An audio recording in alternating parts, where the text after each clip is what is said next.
Are we finally seeing World War III because Israel has hit Lebanon? So hello and welcome to Come Read With Me, where we take one topic from the newspaper and break it down into a 3-minute explainer. Today's topic is from the Indian Express newspaper, so come read with me.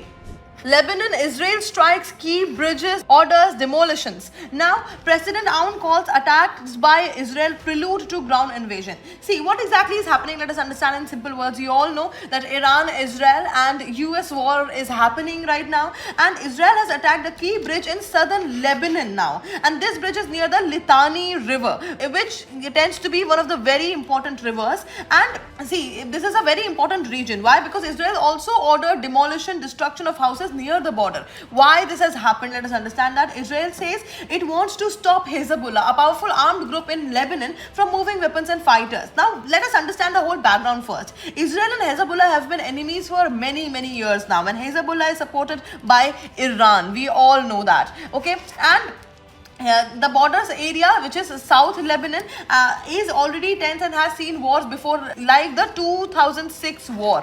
Okay, think of it like two neighbors who already don't trust each other, and one thinks the other is secretly storing weapons. Now, why this bridge actually matters a lot? This is the bridge. Why this bridge matters? See, bridges over the Litani River are major supply routes. If destroyed, movement of fighters slows down, but also civilians will also suffer in this. Now, what Lebanon says, Lebanon's President Michael Aoun says, this could be a preparation for a ground invasion, sending soldiers inside Lebanon. Now, let's understand the multiple dimensions of this whole topic. The first dimension is the security and military dimension.